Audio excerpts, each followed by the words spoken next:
Indígenas em contexto urbano, né, em situação urbana. Esse terceiro encontro dessa manhã tem o tema, como vocês podem ter visto na programação, né, que vocês pegaram na entrada, Um Pé no Mundo, Outro na Aldeia, Indígenas em Situação Urbana. Daí, nessa conversa dessa manhã, a gente pretende, né, pensar essa questão do resgate, né, em contextos urbanos das línguas indígenas adormecidas, entendendo essa ação como um trabalho coletivo de criação, que não se limita à linguagem só verbal. Serão trazidas à tona discussões sobre estratégias pedagógicas desenvolvidas nas escolas indígenas, os efeitos da presença indígena nas universidades, tanto na formação, né, quanto no ensino, quanto nas pesquisas, dissertações e teses. Bem também esse diálogo que a gente faz dentro da universidade com a sabedoria do que está no território também, né?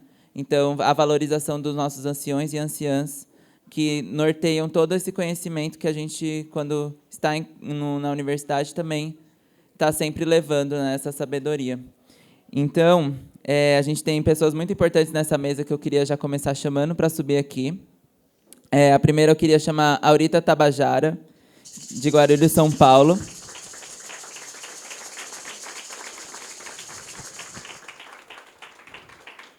Fica à vontade, parente. Também queria chamar Dário Machado Terena, da terra indígena Araribá, aldeia Copenote, de Avaí, São Paulo. Também gostaria de convidar aqui o Gilberto Tupi-Guarani, da aldeia multiétnica Filhos dessa Terra, de Guarulhos, São Paulo.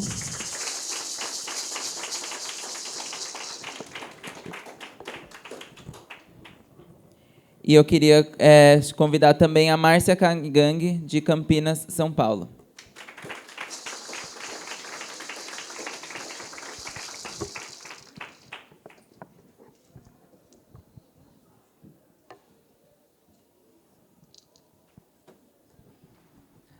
Obrigado, parentes.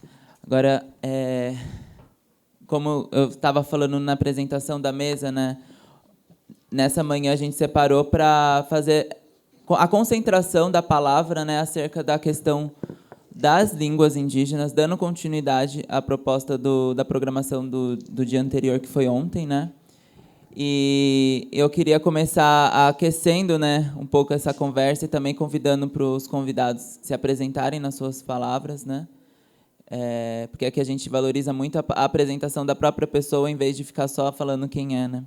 Então, aqui a gente também convida, nessa primeira rodada, para vocês fazerem a apresentação de vocês, contarem a história de vocês, contarem quem são vocês e como que vocês estão pensando a questão das línguas adormecidas nos territórios de vocês, né? Com toda essa sabedoria que vocês estão levando adiante sobre esse assunto.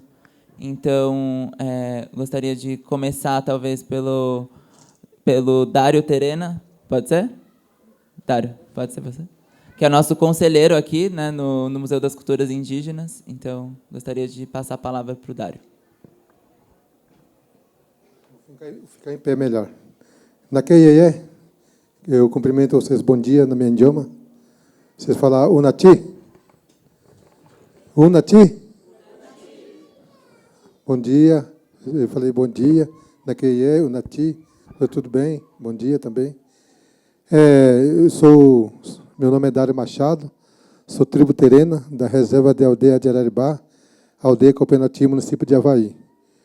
O meu trabalho na minha aldeia, eu sou, aqui no museu primeiro, eu sou conselheiro e curador. E na minha aldeia também faço parte do conselho, ali onde eu moro, né? Nós somos em torno de 70 famílias ou mais, né? Porque cada ano vai aumentando a família, né? E estou muito grato a Deus, né? Por estar aqui, por esse trabalho que estou fazendo.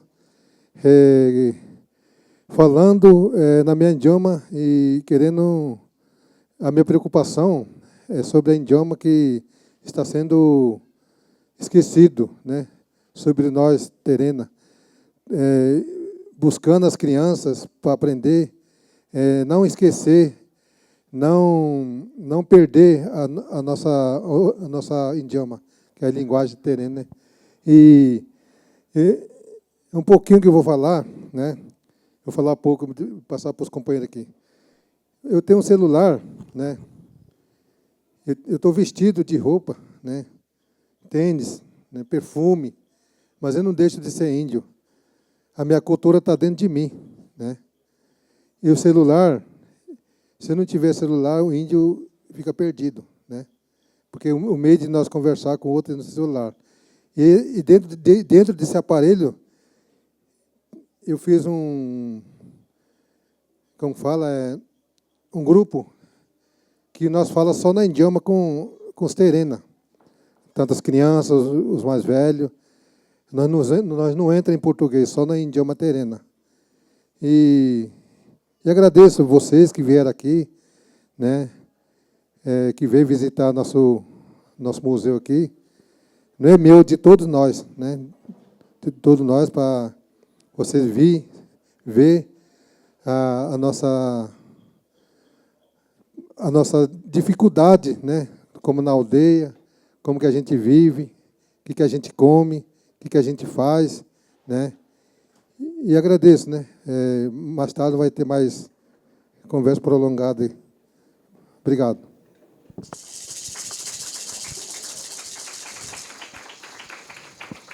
Obrigado, Dário. Agora eu queria passar a palavra para a Márcia Caingangue, se ela puder se apresentar e também fazer a sua palavra inicial.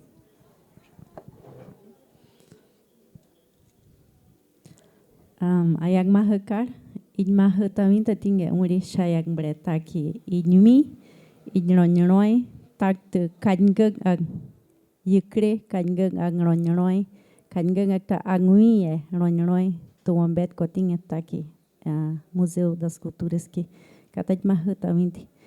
Bom dia a todos. Eu estou super feliz de estar aqui, muito agradecida pelo convite.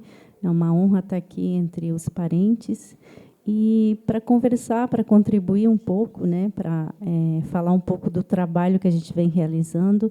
Eu sou de Nonoai, da terra indígena Nonoai, lá no Rio Grande do Sul, já no norte do estado, né, perto de Chapecó. E hoje eu venho para falar um pouco dessa trajetória, né. Eu sou pesquisadora, eu estou aqui na Unicamp esse ano, mas a minha terra de origem é a TI Nonoai. Então, eu estou aqui eu estou na Unicamp, né, fazendo pós-doutorado em Linguística, e dentro, né, dessa trajetória acadêmica eu venho tentando pesquisar sobre de que maneira eu posso contribuir, né, para essa situação, para esse contexto assim de silenciamento linguístico, né, silenciamento das nossas línguas indígenas aqui no Brasil. Então, eu faço parte também do GT Nacional para a década, eu represento a região sul dentro do GT, junto com a Nari, a professora Altaci, que tiveram ontem aqui, né, fazendo uma fala com vocês. Então, a gente tem assim se unido dentro do país, né, como indígena, como pesquisadores, para tentar assim de alguma forma, revitalizar nossas línguas, revitalizar, retomar, vitalizar, né? Então, a gente vem desenvolvendo esse trabalho. Então, eu vou falar um pouquinho mais disso hoje. Por enquanto, era isso. Muito obrigada.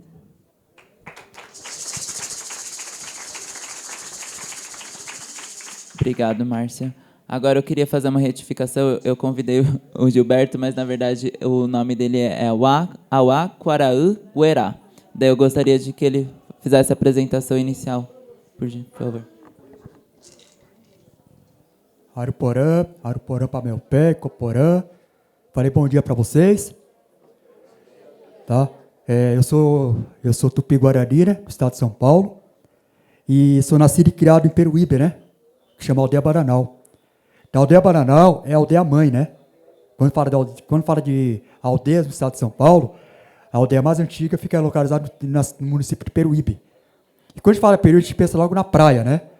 Na verdade, nossa aldeia fica a 50 quilômetros da pista para dentro da floresta, que chama Aldeia Bananal. Hoje, tem várias aldeias hoje, né? Próximo da praia. Mas há muito tempo atrás não existia. Então, aos poucos, né, a gente foi o quê? Foi fazendo retomadas do que era nosso no passado. Por exemplo, tem a Catarina que está aqui, né? Que hoje é da aldeia lá do Itapirema. Aí tem Itapirema, tem várias aldeias hoje na ponta da praia. Mas há uns tempos atrás não existia, né? Então foi a retomada que foi feita um tempo atrás para cá, ocupando o nosso território de volta. E aí foi quando o pessoal, hoje o rapaz veio me trazer, perguntou, vocês invadem terra? Não, nós não invadimos terra, nós ocupamos o que era nosso. Nós retomamos o que pertence ao nosso povo no passado. Porque o nosso povo, os Tupi, inclusive, eles habitavam toda a parte litorânea do Brasil, que era os Tupinambá. Né? Então, fomos nós que recebemos os portugueses aqui em 1500. Então, temos praticamente as boas-vindas para ele. E aí, quando fala da escravidão no Brasil também, a primeira população a ser escrava fomos nós, povos nativos. Não foi a população negra. A população negra vieram depois. Então, quando os portugueses chegaram aqui por volta de 1500, eles capturaram nossos povos. Capturaram, enfim, fizeram um monte de coisa. E os que queriam fugir, fugiram para dentro da floresta, onde hoje tem a Aldeia Bananal, que é a mais antiga do estado de São Paulo. Só que hoje eu não moro mais lá, não, tá bom, pessoal? Então, toda a minha família hoje, ela está espalhada no estado de São Paulo. Peruíbe, Mongaguá, Itanhaém, Parelheiros, Jaraguá, Ubatuba, Bertioga, enfim, está espalhado no interior de São Paulo. Então, nós somos um povo espalhado dentro do estado de São Paulo, em várias aldeias, os Tupi. Aí mistura Tupi, Guarani, Terena, Caigangue, Krenak, né? Aí vai se misturando tudo por aí. Isso tudo nos territórios indígenas. E aí, no ano de 2001, eu resolvi morar numa cidade chamada Guarulhos. Né? E aí, em Guarulhos, vou contar um pouquinho da história depois, tá? Depois. Estou me apresentando. Guarulhos, eu moro há 23 anos. Então, quando eu cheguei na cidade há 23 anos atrás, eu vim fazer o resgate da cultura no município de Guarulhos, dos povos indígenas. E aí, dizer para vocês que foi fácil? Não, não foi fácil. Você chegar na cidade com mais de 1,5 milhão de habitantes, começar a procurar alguns indígenas para falar a importância da cultura daquele povo. Por exemplo, chegaram para cá e falaram, Pacararu, sabe a importância da sua cultura? Né? Então, e hoje, sabe a importância da sua espiritualidade? Sabe a importância do que você está usando, o seu colar que você está usando? Então, você trabalha toda essa questão, um cocar na cabeça, um colar na cabeça, um toré. Então, esse trabalho na cidade de Guarulhos foi muito importante para a minha vida, da minha aldeia, do litoral paulista, para a cidade de Guarulhos. Foi um trabalho de resgate. E aí eu vou contar um pouquinho da história para vocês depois sobre isso. Agora eu vou só me apresentando, tá bom? Então, assim, hoje eu faço parte de uma aldeia multiétnica. Né? Essa aldeia multiétnica ela foi criada no ano de 2017. Então, foi uma retomada que foi feita em 2017, com vários povos, e estamos lá hoje. Agora, em outubro, completa 7 anos. Dizer para vocês que lá a luta ela é muito grande, a luta ela é contínua. A luta indígena, quando fala de território, ela é 24 horas. Embora a gente saia, né, Dário? Sai do nosso território para estar aqui hoje, mas a luta lá dentro continua. Quando a gente como liderança, chega lá, tem isso para resolver, tem aquilo para resolver. Então, mas infelizmente, às vezes tem que sair, deixar nosso território para estar aqui brigando, para levar a melhoria para o nosso povo dentro do nosso território. Então, assim, a nossa luta ela é contínua, não para. E essa luta já são mais de 500 anos. São 524 anos de luta. São 524 anos que a gente vem lutando para resistir, para estar aqui hoje falando da nossa cultura indígena. Então, não é fácil. Tá bom, pessoal? Então é isso. Então, até daqui a pouquinho.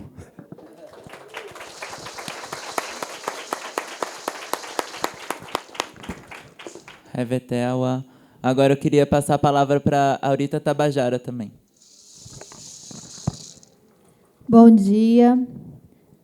Cadê o bom dia, minha gente? Ah, bom. Primeiro quero pedir licença à ancestralidade maior que nos permite pisar nessas terras hoje chamada Brasil, a ancestralidade dos nossos parentes que se faz presente nesse território e a ancestralidade de cada um de vocês que hoje se faz presente também aqui nesse espaço.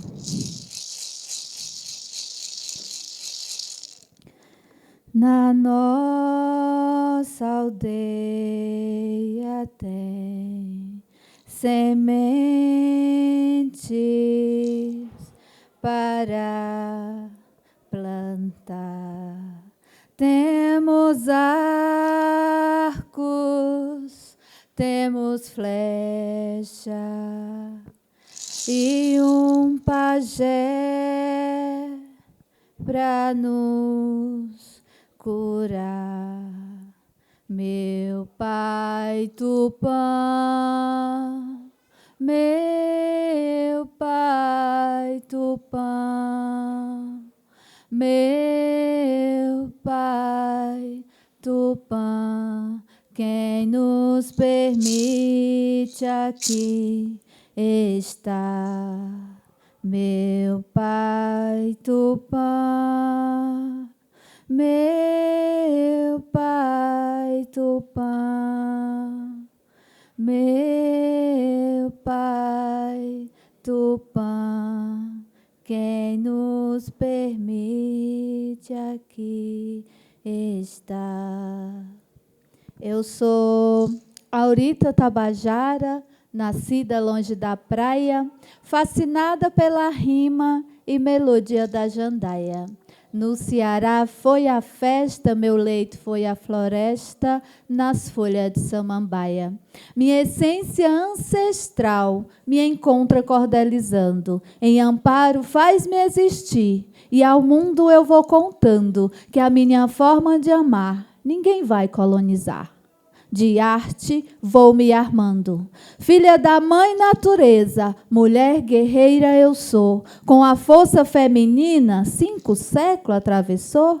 Cada vez mais sábia e forte, o meu medo é a morte que o preconceito gerou. Hoje, esta mulher levanta, com letra e voz autoral, contra toda a violência por um amor ancestral, de um corpo ensanguentado, usado sem ser amado, mas com espírito imortal. Minha avó é referência desde o tempo de menina, até me tornar mulher. As histórias que ela ensina me incentivam a falar que a mulher tem seu lugar, raiz que nunca termina. Eu não sou como Iracema, a de José de Alencar. Sou do povo Tabajara, onde canta o sabiá. Minha aldeia tem Imburana e minha terra é soberana pelo toque do maracá. Depois a gente continua, né?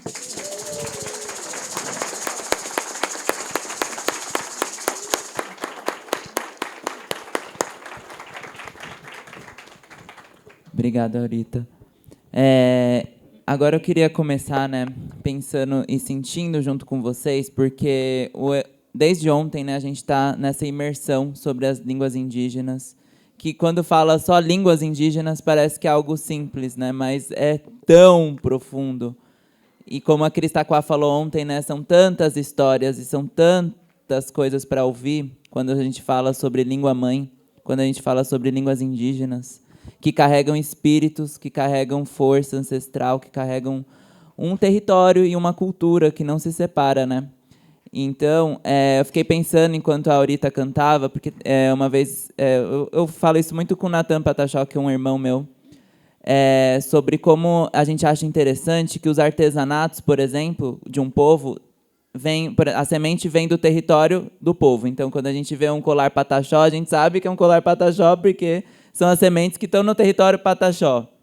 Quando a gente vê um colar Guarani, a gente vê o capiá, né, que a gente geralmente conhece no território Guarani. Daí eu fiquei pensando nisso tudo e junto com o canto, né? Na minha aldeia tem beleza sem cantar, né? Eu tenho arco, eu tenho a flecha, tenho raiz para cantar. Tudo isso que a Aurita veio falando com a gente. E daí eu fiquei pensando, bom, a língua acompanha a pessoa, né? A palavra da pessoa, o sopro da vida está com a pessoa. Então, geralmente, a gente consegue andar para outros territórios e levar a nossa palavra, que é a língua. Então, a língua ela tem um território, né? Ela nasce num território, mas ela consegue circular por os outros territórios. Então, eu queria agora começar pensando e sentindo junto com vocês e fazer essa mesa, que é um grande desafio, estar com pessoas tão potentes aqui sentadas do meu lado, né? Eu queria pensar junto e sentir como que a gente consegue circular essa língua, né? Consegue circular essas palavras em outros territórios, levando esse conhecimento ancestral e fortalecendo o território ao mesmo tempo, né? Porque a partir do momento que a gente consegue circular com a palavra, a gente consegue levar o território para outros lugares, né? A cultura, a palavra, a sabedoria ancestral. Mas eu queria saber, nessa parte dessa experiência que vocês carregam, nessa trajetória de vocês, como que fica a questão do que vocês conseguem levar para o território, né? Dessa sabedoria da valorização das línguas indígenas, e como que está sendo essa experiência para vocês, né? De levar a palavra para outros territórios, que nem aqui agora vocês estão representando, né? Suas aldeias, suas línguas indígenas. E eu queria saber melhor como que está sendo essa experiência na prática do dia a dia, lá no território também. Queria que vocês contassem para a gente como que vocês estão exercendo no território essa experiência que vocês estão levando a palavra tão adiante, mas eu queria saber um pouco mais como está sendo no território de vocês, essa experiência das línguas indígenas. Então, eu queria saber quem gostaria de começar. Então, pode ser o Dário, nosso conselheiro.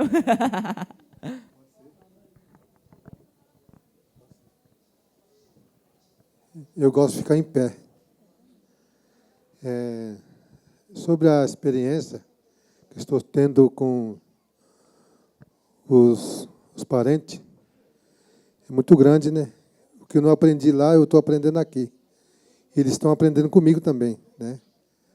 Sobre a cultura, sobre a convivência, né? Sobre o... Como que eu vou falar para vocês? Eu não sei falar muito bem português, né? Tem as idiomas portugueses que eu não consigo traduzir para vocês. Costume, né?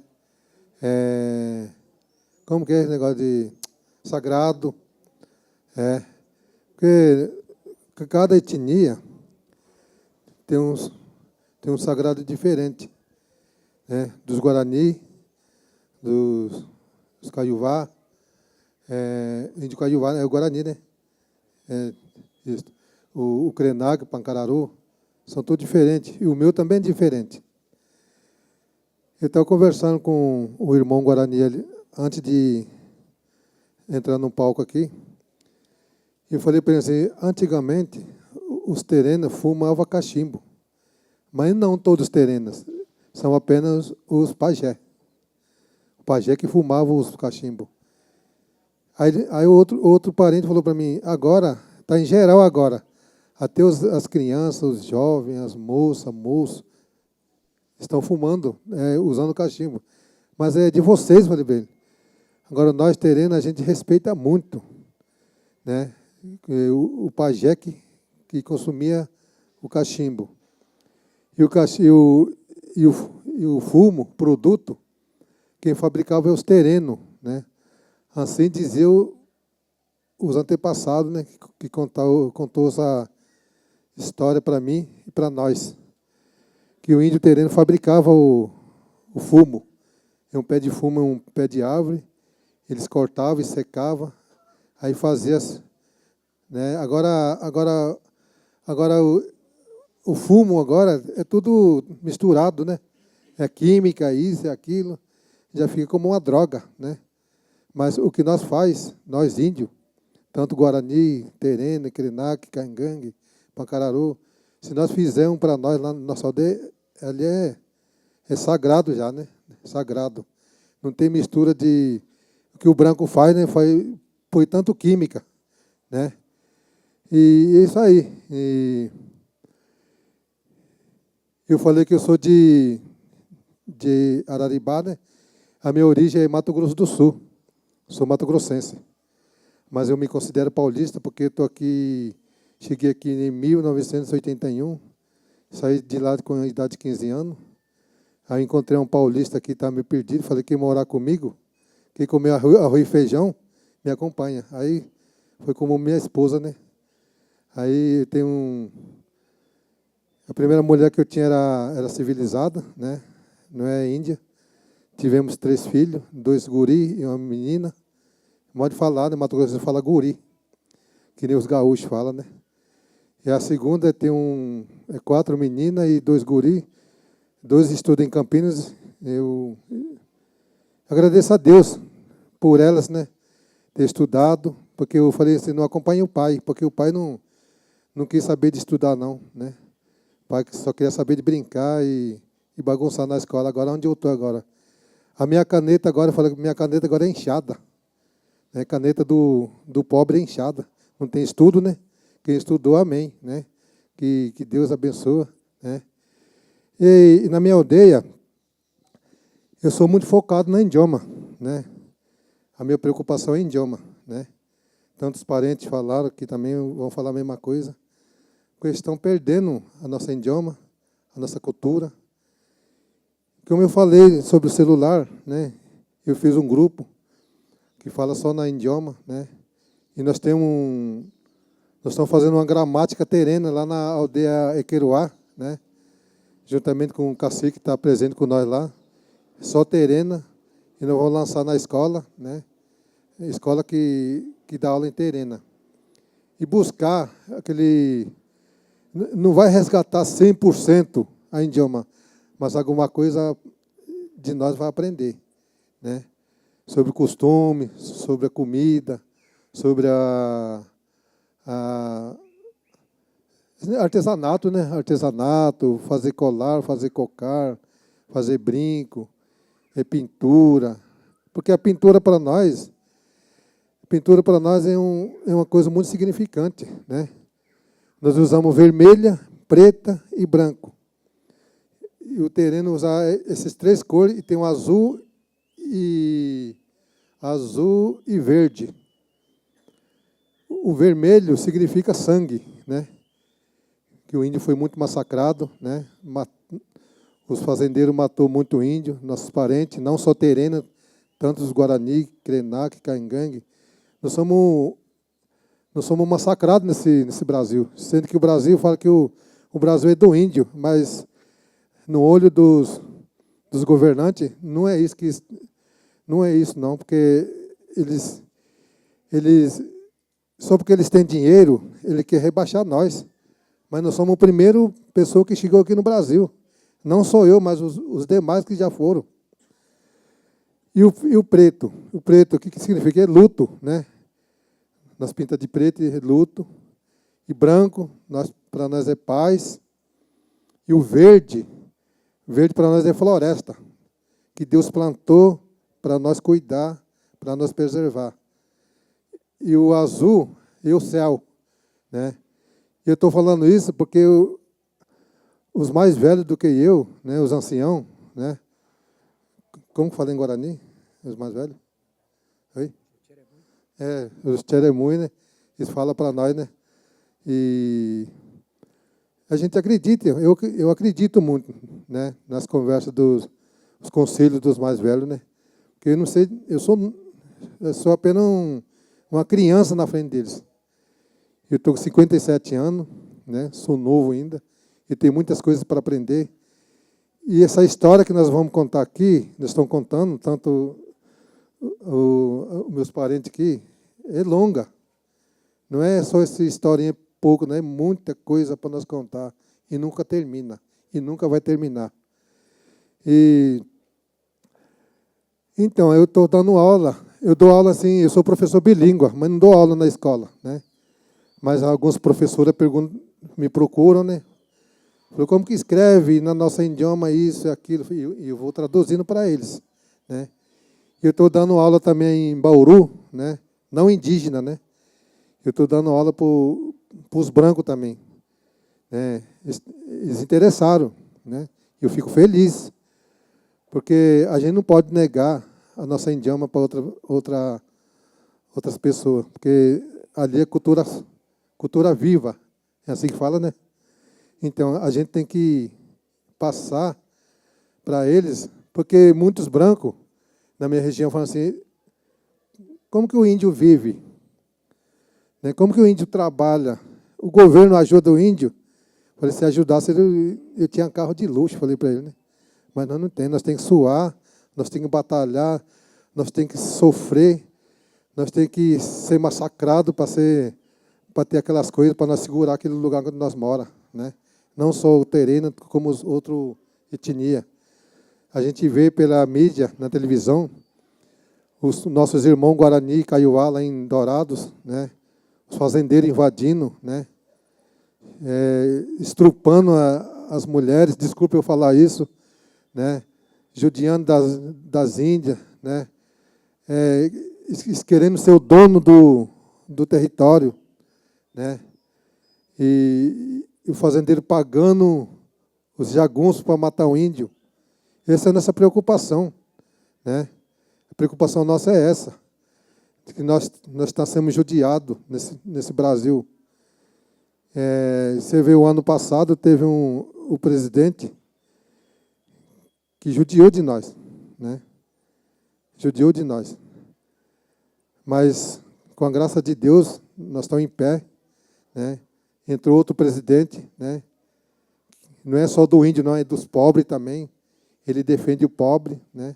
Ele sabe a situação, porque ele já viveu, né? Ele já foi metalúrgico. E ele está sendo nosso presidente agora. Isso aí. E a minha aldeia fica a 45 quilômetros de Bauru, chama Terra Indígena de Araribá, aldeia Copenati, município de Avaí. Eu espero que um dia vocês vão lá visitar a minha aldeia, né? Conhecer a minha aldeia. Lá tem trilha, tem uns artesãos, né? Que faz o artesanato, mas nosso foco mesmo, nosso artesanato nosso é argila, fabricar prato, copo, um colherzinho. E aqui não tem, aqui no estado de São Paulo. Tem em Mato Grosso do Sul. Mas tem um lugar que tem em Bauru, nessa região aqui em São Paulo. E a gente tem que comprar, tirar do próprio bolso para comprar, para nós continuar o nosso trabalho, que é difícil para nós, né? Mantendo... Lá tem não é um museu. Museu, para nós, museu é nós, né? Eu sou museu. Ele é museu, ela. Os demais parentes são museu. Tá? Mas acho que para o branco, museu é 4 paredes. Museu somos nós, não somos historiador. Não somos uma história. O que meu pai deixou para mim, eu vou continuar. A história do meu pai. E quando eu partir, meus filhos vão contar a minha história também. Né? Isso é o museu para nós. Né? Não esses 4 paredes, né? Que tem luz, tem jogo de luz ali, jogo de luz ali. Nós se sentimos felizes na nossa aldeia, né? Estamos aqui trazer um pouco de nossa história aqui no São Paulo, né? Aí você vê, né, um monte de coisa que os irmãos estão vendendo ali, e por sustento, né? Por sustento de suas famílias, né? Só que nós, às vezes o branco fala assim, o índio está matando pássaro. Não está matando pássaro. A pena que cai no chão, aí nós cata para fazer cocar, brinco. Né? Que nem a ema. O sagrado terreno é ema. Ema. Eu tenho muito minuto, não? Oi? 2 minutos, então. Vou terminar já, então. Eu vou contar o sagrado nosso, que é a ema.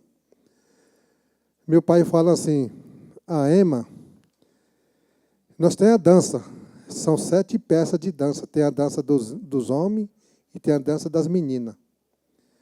E a ema, meu pai fala que ele canta, lá em cima, lá, no universo. Se você olhar no céu sem nuvem, você pode ver uma coisa risco, uma coisa preto, a cabeça está aqui, o corpo está aqui e o pé está lá. E bem em cima da cabeça tem um cruz, né, um cruzeiro. O que meu pai falava para mim? Aquele cruz, foi Deus que colocou aquele cruz na testa da Ema, na cabeça da Ema.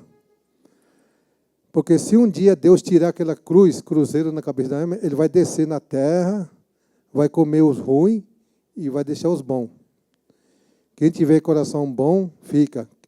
Quem for ruim, vai para o papo da Ema. Que nem quando a galinha come um milho, vai comendo ali. E meu pai fala que ele canta, né? Meu pai fala que ele canta. Por que os galos da terra cantam? Porque ele ouve a Ema cantar. Primeiro ele canta, depois o galo da terra escuta, eles acompanham. Não é que às vezes pensam assim, o galo canta na hora certa, mas não é ele é ele lá em cima lá, né? É ele lá em cima. Por que nós usamos a pena de Ema para dançar? Porque nós somos sagrados, né? Nós temos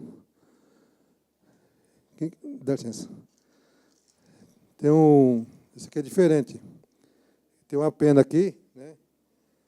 Antigamente o pajé usava, e usa ainda, para benzer a criança, né? Para curar a criança, né? Porque tem doença que o médico não cura, né? Mas não é o pajé que cura. Deus usa o pajé para curar. Obrigado. E os antigos, a minha tia, eu me lembro como hoje, veio lá de Mato Grosso do Sul, ele tomava chimarrão, né? Minha tia toma chimarrão. Mato Grossense gosta de chimarrão e tereré.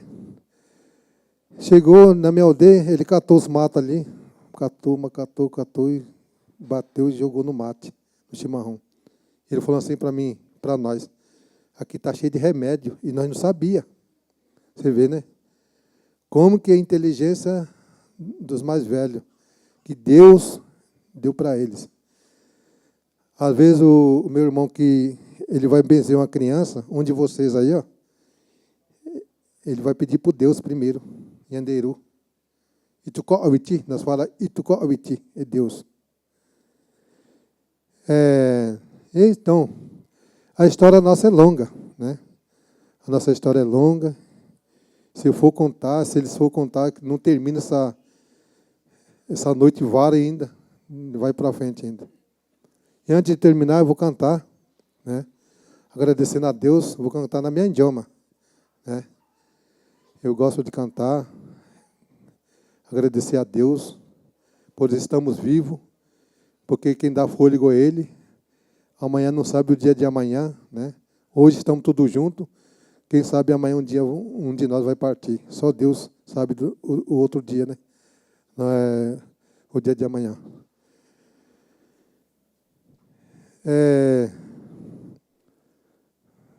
Não importa, né? Quem você é. Se é evangélico, se é católico, se é protestante, que fala, né? O branco fala. Não importa. Fala com Deus nesse momento. Nas suas orações, nas suas rezas, né? Porque nosso foco é Deus, né? Ele é o Criador da terra. Ele pode criar, Ele pode levar. O Deus é assim. Então eu vou cantar. Unan Jesus, Hanati Uhene, Guanemaka, Hanati Shunako, Nonjamaka, Uhene Ituke, Yawanuke, Corre Quamaka, Eloque Ongo Voi Mongoi Kyapi, Hanai Chunai, Hanai Chunai, Eloke Ongo Voi Mongoi Kiapi, Hanai Chunai, Hanai Chunai. Como os pássaros cantam agradecendo a Deus. Eles agradecem a Deus também, os pássaros, os animais, né? Por que você ouve canto de periquito, bentivi, chupim, canarinho? Porque estão felizes, porque Deus deu mais um fôlego de vida para eles. Assim somos nós. Não só indígenas, como tanto vocês aí, né? Porque o nosso fôlego vem dele. Ele é criador do céu e da terra. Sem Deus, não somos nada, né? Por isso, nós tudo cedo, quando a gente levanta, a gente tem que agradecer a Deus. Deus, obrigado por mais um fôlego de vida. É isso aí, né? Obrigado. Eu acho que eu falei muito. Espero um dia ter encontro de novo tão maravilhoso. Agradeço o Davi, a Cris, Papá, a Giovana, a Cibele, Kátia, Isabela, como que é o seu nome? Leandro, é isso aí, eu estou sempre com não sei o nome dele. E os demais companheiros que estão aqui no museu, a Sônia, e os demais companheiros, né? Como chama aquela mulher Pancararu? A outra. A Clarice. Clarice. É um amor de pessoa. Todos os companheiros que estão aqui, vocês que vierem visitar nós aqui, a porta está aberta para a visita de vocês. E obrigado, muito obrigado.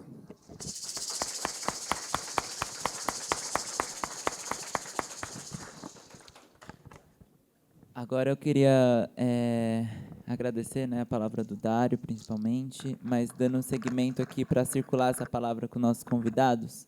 Enquanto o Dário falava, eu fiquei pensando muita coisa.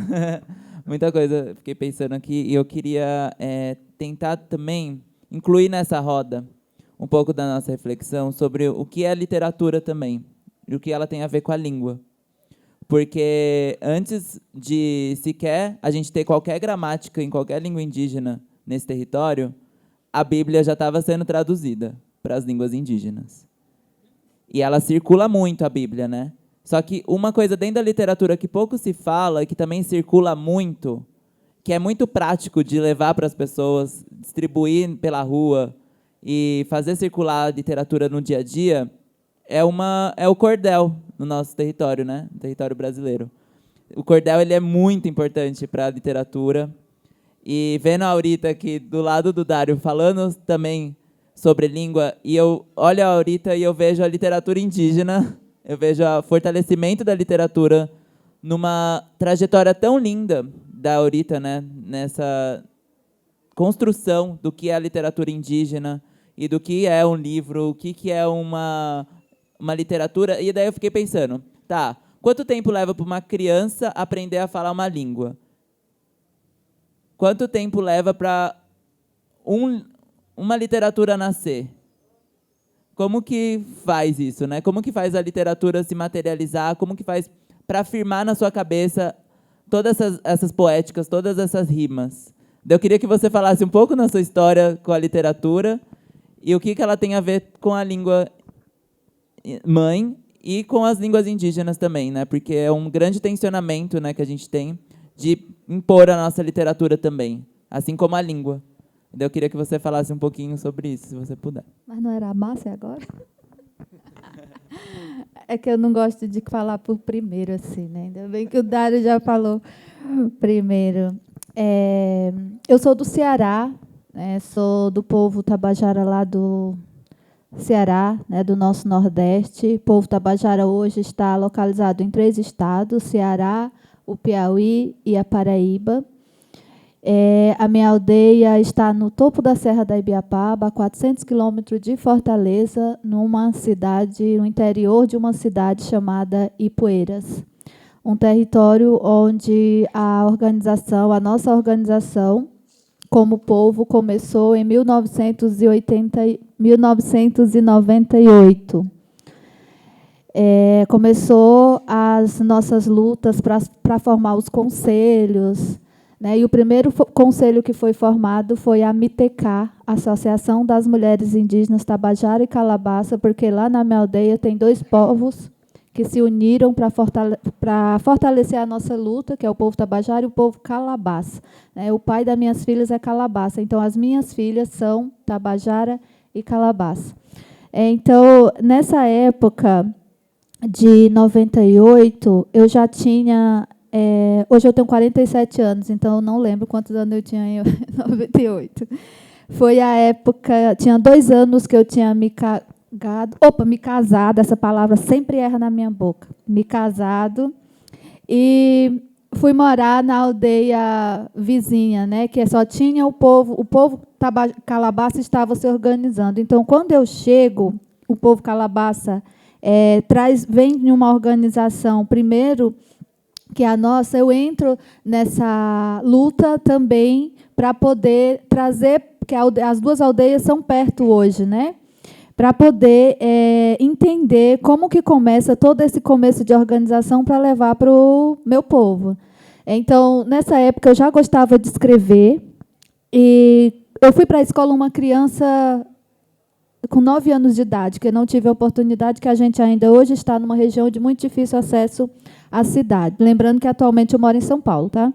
Vim para São Paulo em 2009. Então, quando eu fui para a escola com 9 anos de idade, eu não entendia por que na escola eu não podia dizer que era indígena, não podia estar em roda. Por que dentro da sala de aula a organização das crianças era uma atrás da outra? Isso eu não entendia, não entrava na minha cabeça, porque lá fui criada em círculo, fui criada ouvindo histórias, fui criada cantando, dançando, e entendendo que o nosso montante de feijão, que ainda é hoje, debulhado pela comunidade, era circular, era numa roda, e durante aquela... montante de feijão, enquanto a gente ia debulhando o feijão, a gente ia contando as histórias das nossas vivências, a minha avó contando história, o meu avô, as minhas avós, tias avós, e a gente ia comendo a comida da nossa região, a batata doce, o girimum, que em São Paulo chama, como que é? Abóbora, né? A macaxeira, que é aqui o povo come mandioca, não é macaxeira. Se eu comer mandioca, eu morro bêbada. Eu como macaxeira. E eu não entendia por que na escola a comida já era uma bolacha que o pessoal dizia que era feita de água e sal.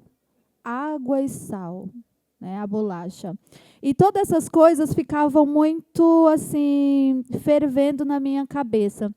Então, eu comecei dentro de mim existir um movimento que eu não entendia. Então, quando eu voltava para casa, eu perguntava para minha avó tudo as coisas que eu não entendia na escola. E minha avó dizia que a escola era um outro mundo. Ali era um outro mundo diferente do nosso.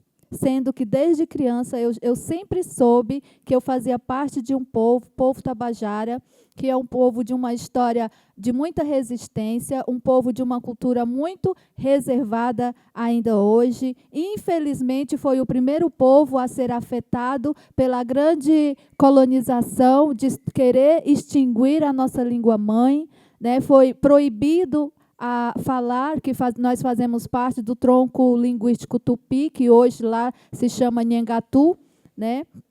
Então, eu criança, eu queria entender tudo isso. Então, eu comecei a escrever com 9 anos de idade. Na escola nasceu o meu primeiro texto, O Grão, que hoje é o texto que faz mais sucesso aí pelas redes sociais, pela internet. Por que eu escrevi esse texto? Na minha mente ali, com 9 anos de idade, o grão é aquilo que se prepara para plantar. Ele nasce, ele cresce, ele dá fruto e ele precisa ser debulhado. A gente na aldeia não debulhava feijão, eu queria debulhar literatura.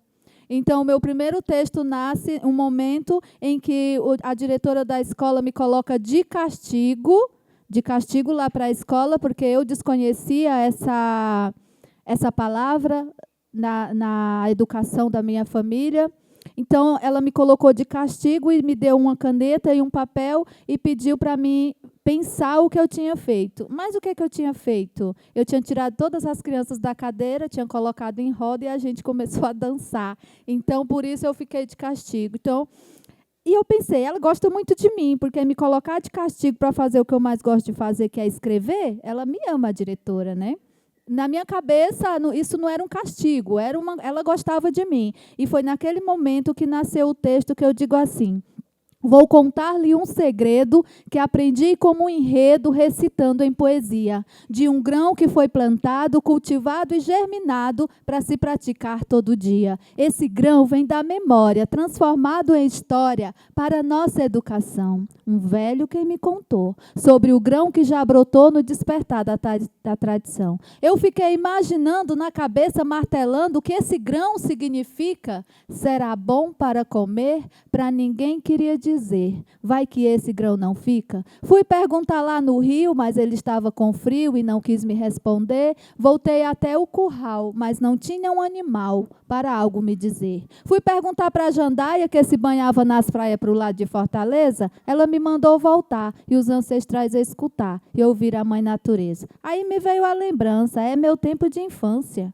que os velhos me diziam que prestasse atenção na chamada educação, não deixar a cuca vazia. Na aldeia, a gente dança, aprende desde criança o maracá a balançar. Entende o que é respeito, porque sabe o efeito na hora de educar. Eu ouço histórias na aldeia e para que outros leiam, escrevo aqui no papel. E o grão que estou deixando é outra geração buscando, mesmo em forma de cordel. Lógico que quando eu escrevi esse texto, eu ainda não tinha noção que a escrita que eu escrevia fazia parte desse gênero literário tão potente, inclusive no Nordeste, no Ceará, que é a literatura de cordel. Só mais tarde, assim como o Dário, são muitas histórias, se eu for contar, eu vou tomar o tempo de todo mundo. Só mais tarde que eu fui entender que isso se chamava literatura de cordel, que é hoje o que eu trago para as minhas vivências, para desafiar o que me desafia. Eu vou desafiando o que me desafia na literatura de cordel,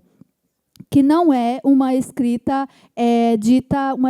uma escrita dos povos indígenas, até porque a literatura dos povos indígenas, ela não começa na escrita do papel. Ela começa muito antes, em uma data que nós nem sabemos datar. Ela começa quando os nossos velhos, os nossos anciões, tocavam o maracá para contar as nossas histórias dos nossos ancestrais. Ela começa quando a gente já pisava no chão, desde antes de 1500, para saudar a Mãe Terra, a Mãe Natureza. Ela começa quando os nossos velhos, os nossos anciões, já pintavam os nossos corpos com o grafismo, com a nossa pintura, para falar sobre a força da nossa ancestralidade com essa conexão maior da natureza da Mãe Terra. E isso hoje, como a gente aprendeu a escrever no papel, a gente transforma essas palavras chamando de literatura indígena, que literatura indígena só é indígena, no meu ver, se for escrita por pessoas indígenas. Se ela for escrita por pessoas que não é indígena, é uma outra coisa, é indigenista, é outra coisa. Literatura indígena é escrita por pessoas indígenas. E uma coisa muito importante que eu não posso deixar de falar é que os povos indígenas do Nordeste, de onde eu venho, são povos muito unidos. São povos que estão sempre em conexão, umas aldeias com as outras, para falar das lutas, tanto interna quanto as lutas a nível de Estado. O Ceará, esse ano, eu acho que é o único estado que tem uma secretaria de povos indígenas. Se tiver outro estado, alguém aqui me atualize, mas que eu saiba só. A Bahia também tem? Oh, coisa boa. Que bom, né? Então, a Bahia começou quando? Não sei. Também esse ano? Ano passado. Então foi primeiro que nós. A Secretaria dos Povos Indígenas, minha gente, estou desatualizada. E essa Secretaria dos Povos Indígenas no Ceará, ela é é composta a maioria por mulheres. E isso, para mim, assim, é muito importante, né? As mulheres estão à frente dos grandes movimentos. E o mais importante ainda, que são caciques e pajés, que estão à frente do movimento lá do estado do Ceará, na Secretaria dos Povos Indígenas do Estado. Então, é muita coisa, se eu for falar. Opa! Depois, só para finalizar, eu só quero declamar e pronto. Muito obrigado.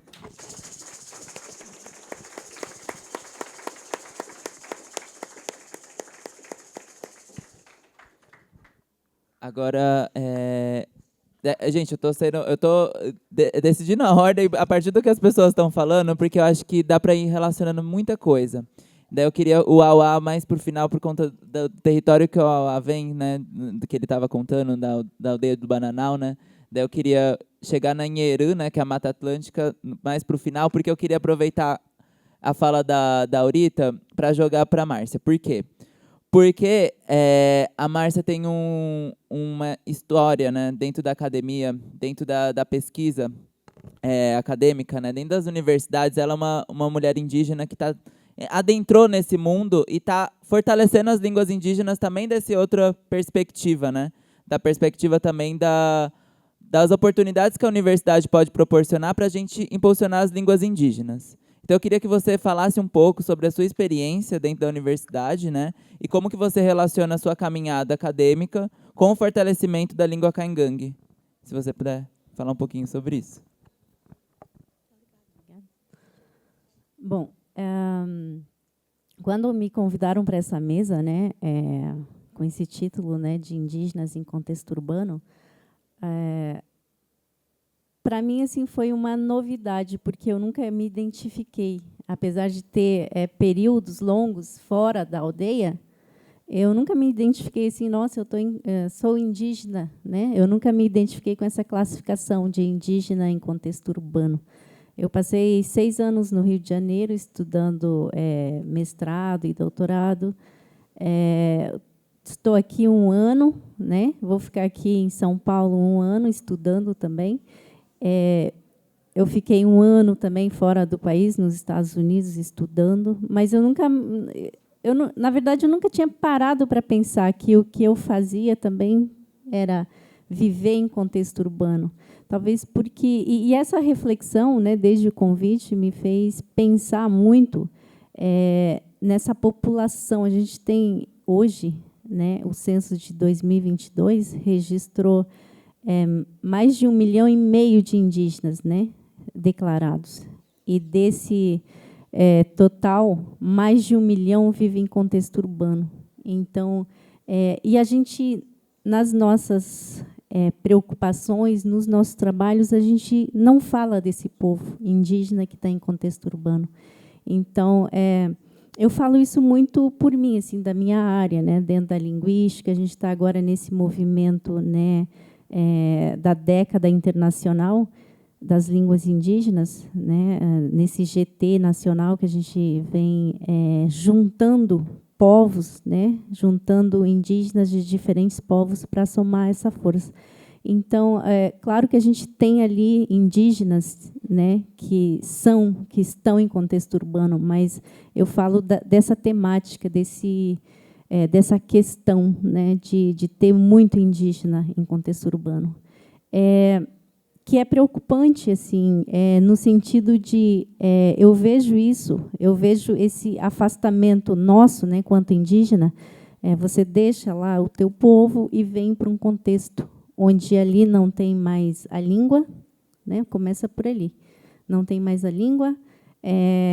Às vezes as crianças nascem em contexto urbano, né, então essa ligação lá com o território é uma outra construção, né. Então, apesar do estranhamento, né, do convite para falar de contexto urbano, eu confesso que, assim, para mim foi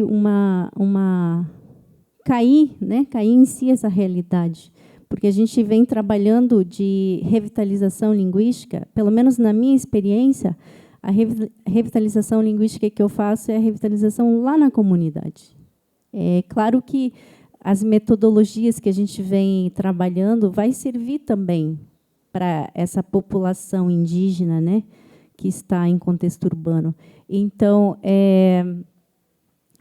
a gente precisa realmente começar a trabalhar, né, com essas questões do ponto de vista de política linguística mesmo, né? Então, a gente está num período que, para nós indígenas, assim, é um período, um tempo histórico, né? Pela primeira vez, a gente tem o Ministério dos Povos Indígenas. Dentro do Ministério, a gente tem um departamento de línguas e memória, né? Então, a gente está vivendo um período assim histórico de construção de uma política linguística, né? Toda essa reflexão me fez lembrar dessa minha vivência em terra indígena, né? Desde o nome, né? O meu primeiro nome, eu ainda sou da geração que nasceu de parto normal, nas mãos da avó materna, né? Então, o meu primeiro nome, tradicionalmente, era escolhido assim, não tinha aquela coisa de, vou escolher esse nome antes do nascimento, né? Porque você não tinha ultrassom, nem sabia se era menina, se era menino. Então, quando nascia, minha mãe conta que a avó pegava pelas pernas e dizia, filha, é uma menina ou é um menino. Aí, ali, ela dava o nome. Então, ela me chamou de Ngoité. Então, na minha cultura, Ngoité é força ou espírito das águas, né? Tem gente que vai traduzir por mãe da água, alguma coisa assim, mas a tradução que me parece mais adequada é isso, força ou espírito das águas. Então, desde a escolha de um nome indígena, né, eu chamo de rituais que essa vivência lá na aldeia ela possibilita desde o nascimento e até antes, né? Então, desde a criança, desde a mulher que está querendo, né, ser mãe, virar mãe, ela já procura alguém que sabe de remédios, né, indígena, e às vezes tem preferência por menina ou menina, né? Então, ela já começa a tomar o remédio dado por essas mulheres caingangue, que entendem, né? Que entendem toda essa parte da medicina tradicional. Aí você tem os cuiã, também os pajés, que faz, além da medicina tradicional, trabalha a questão espiritual e tudo mais. Então, essa experiência, né, ela começa desde o nome. O caingangue, né, é um povo G e é organizado em 2 grupos, né? São 2 metades clânicas, que os antropólogos chamam, né? São 2 clãs que se complementam. Então, toda a organização social, o sistema de parentesco, está envolvido com esses clãs, né? Então, esses clãs, eu sou Camé, então o outro, meu esposo, é Caniru, né? Minha filha vai ser Caniru porque ela é Caniru porque ela herda, né, essa metade, esse irã que a gente fala, que são as metades e são as marcas, né? Esse irã está no grafismo. Então, Camé tem os irã, o grafismo, né, os traços são abertos. O Caniru, os traços são fechados. Então, isso a gente pode ver, né, na pintura corporal, no grafismo das cestarias e tudo mais. Então, tudo isso vai permeando esse pertencimento, né? Que, além, né, hoje a gente sabe que nossa Constituição ela garante a autodeclaração, né? Então, a gente autodeclaração e temos a construção desse pertencimento com o próprio povo, né? Então, de que forma a gente vai construindo isso?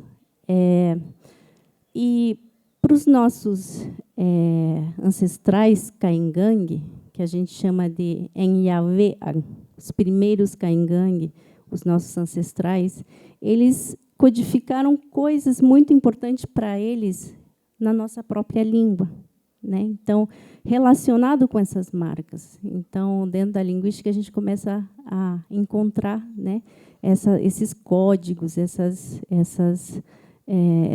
referência a essa cultura, né? Então, por exemplo, para o caingangue é muito importante identificar o que é redondo, fechado, o que é comprido, né? Tem um verbo para cada um. Se você for falar assim, pega o celular, né, comprido, você vai falar celular vunera. Agora, pega uma bola, bora monra, né? Você identifica isso. Então, a língua ela carrega toda essa parte, né, cultural, todo esse conhecimento que a gente vai passando, que a gente vai transmitindo de geração para geração, né, a transmissão intergeracional. Então, a gente começa a falar de línguas em perigo de desaparecimento, né, como a Unesco trata, ou línguas silenciadas, né, a partir dessa discussão da Unesco, os termos vão ganhando novas acepções, porque a realidade é diferente, né?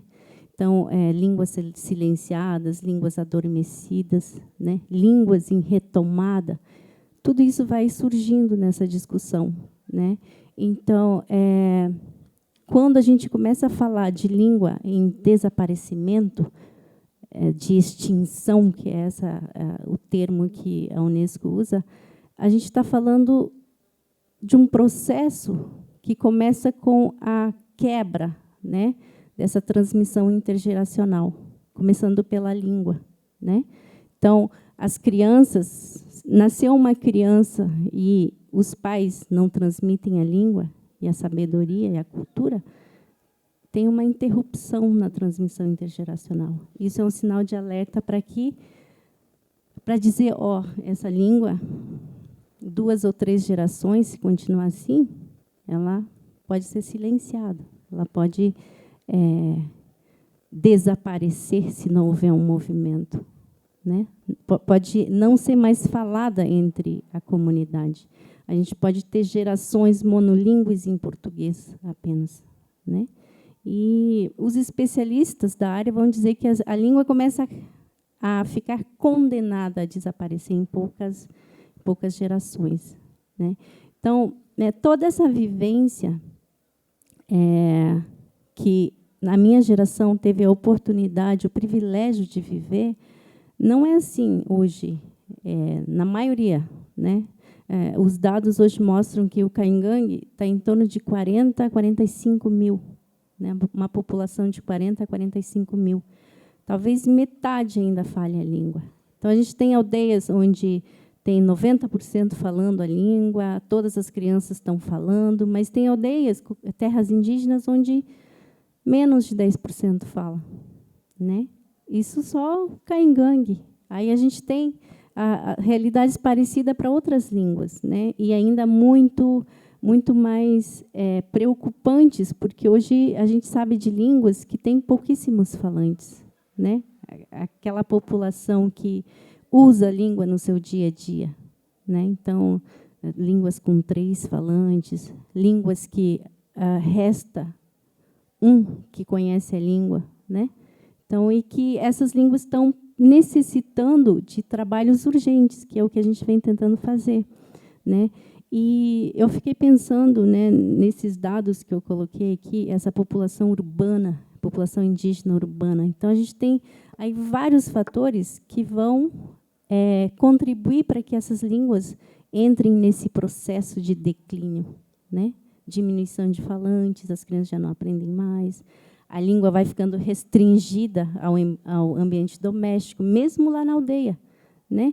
As pessoas vão começar a falar só, fechou a porta da casa e começa a falar Caingangue. Saiu da porta, a língua que domina é o português. Então, a gente precisa fazer um movimento inverso, né? Trazer a língua para fora da casa, para fora do ambiente doméstico, para fora da comunidade, né? A gente precisa falar de política linguística, né? De cooficialização que está acontecendo, né, no Brasil, em algumas comunidades indígenas. O que essa política faz? Junto com essa política linguística de base, lá na base, né, a política linguística governamental, ela pode, ela deve, né, contribuir de forma efetiva, eficiente para essas línguas ganharem vida, né, para essas línguas saírem do ambiente doméstico, saírem da aldeia e começar a aparecer. Eu vejo muito grafismo aqui de muitos povos. Até pouco tempo atrás, nossas escolas não tinham os grafismos nas paredes. Parecia escola de branco.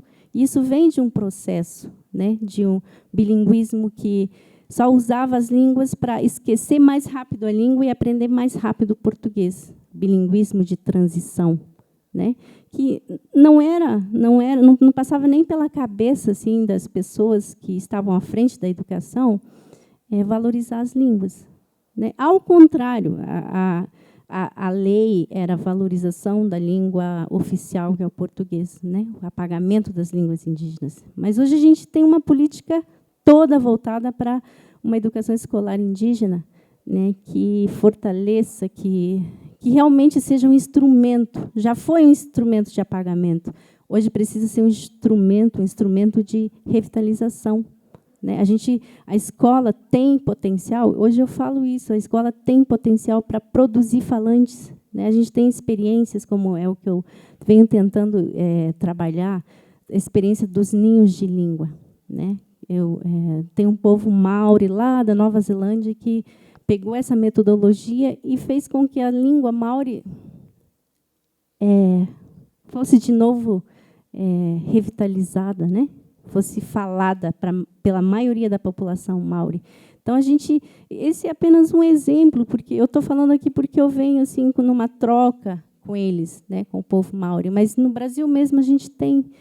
Hoje, no GT Nacional, a gente vem tentando fazer levantamentos sociolinguísticos para levantar essas experiências, trazer à tona essas experiências de revitalização, né, da língua. Porque tem metodologias, instintivamente as populações inventam metodologias, né? É só prestar atenção nos mais velhos, né? Toda essa preocupação da Unesco, se você conversar com um ancião nosso, essa preocupação ele te dá de forma detalhada, né? Aquela criança não está aprendendo. Daqui 2, 3 gerações a nossa língua vai estar. Então, tudo o que está escrito, os nossos velhos, os nossos anciãos estão lá dizendo toda hora, indo lá buscar as crianças que já não falam, né? O caingangue, por exemplo. Então, o ninho de língua ele vai funcionar dessa maneira. Você trabalha, né? Elabora um ambiente mais natural possível, onde a criança que não fala mais a língua indígena vai conviver com esse avô, com essa avó, né? Que na cultura caingangue, um dos aspectos assim mais bonitos que eu acho também é que eu tenho muitas mães e eu tenho muitos pais. Toda criança tem muitas mães, então todas as irmãs da minha mãe são minhas mães. Todos os pais serão meus pais. E mais do que isso, né? As metades clânicas, a minha metade, né? Todos os homens serão também, todas as mulheres também seguirão essa mesma lógica, né? E quando não é mãe, é uma outra categoria, né? Mãe, a outra parte, o outro lado, o lado oposto, ele é um possível esposo, né? Então, o cuidado ele permanece, né? Você precisa cuidar do teu irmão, mas precisa também cuidar do outro, porque é a continuidade do povo, né? Então a gente fala muito em ancestralidade hoje, né? Eu fico feliz assim de escutar. Há muito tempo, assim, há algum tempo eu não escutava muito assim, porque aqui no Brasil, né?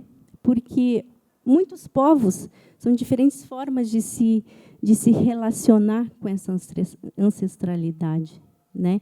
Então, no caingangue, todos esses rituais, né, desde o nascimento, desde a escolha do nome, desde um casamento preferencial entre clãs opostos, cada vez que você faz isso, cada vez que você nomeia uma criança, né, na língua indígena, você está restabelecendo a aliança dos ancestrais. Então, essa é a forma de você continuar o pensamento dos ancestrais, né? Essa forma de você também através da língua, né?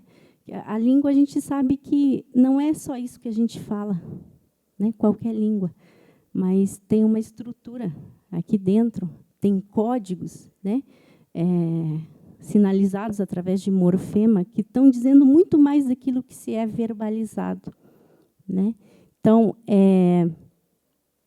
dentro de alguns desses códigos, os nossos ancestrais colocaram lá, olha, a fala, você contar alguma coisa é importante, então vamos sinalizar com mer, ye. O que eu estou dizendo, se eu chegar aqui e falar, o Ailton chegou, se eu usar mer, é porque eu vi ele chegando. E se eu falar Ailton Yetayur, alguém contou, não sou eu a dona dessa informação, mas alguém contou que ele chegou. Então, tudo isso está codificado. A língua caingangue é uma das línguas mais estudadas, línguas indígenas.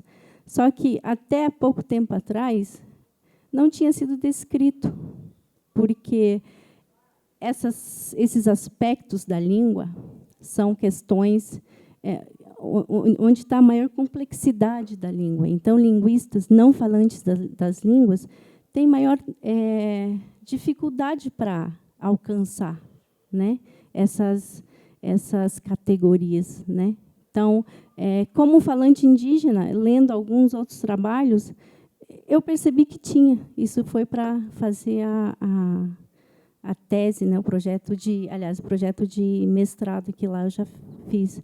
Falei, olha, eu queria fazer uma coisa que os linguistas ainda não fizeram sobre o caingangue. Aí eu comecei a estudar, e eu vi que tinha evidenciais, né, que essa categoria relacionada à fonte da informação, que é importante. Então, essa categoria ela está gramaticalizada. O que é gramaticalizado? Existem formas de dizer eu vi, me contaram, né? Mas quando ela se gramaticaliza, as teorias vão dizer que está no limiar da consciência, né? Então, você citar a fonte da informação está ali no limiar. Você quase nem é consciente mais, porque está codificado, né? Então, essas gramáticas de tantas línguas que ainda não foram descritas, né, que ainda não foram estudadas, elas estão, né, carregadas de tanta coisa bonita, e que muitas línguas elas estão sendo silenciadas, sem mesmo a gente nunca ouvir o som dessas línguas, né?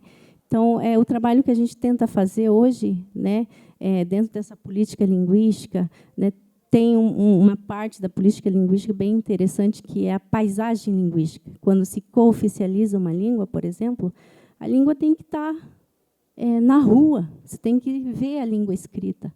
Aí eu falo muito também de paisagem sonora, você precisa escutar, né? A região que eu moro tem várias línguas, tem caingangue, tem guarani, mas você só escuta português. É o monolinguismo que está ali reinando.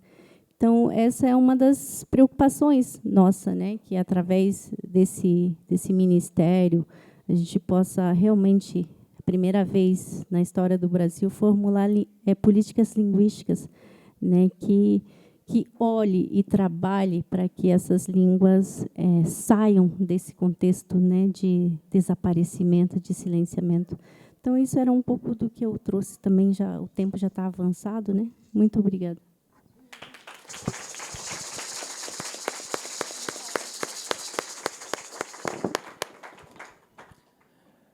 Muito obrigado, Márcia, pela sua palavra. Enquanto a Márcia falava, assim, eu fiquei pensando bastante numa coisa que um Tiramoi muito conhecido do povo guarani, né, que é o Timóteo Uerapopiguá, sempre fala da dicotomia do conhecimento e a sabedoria, né, nesse dilema que a gente tem aí, né, muito forte.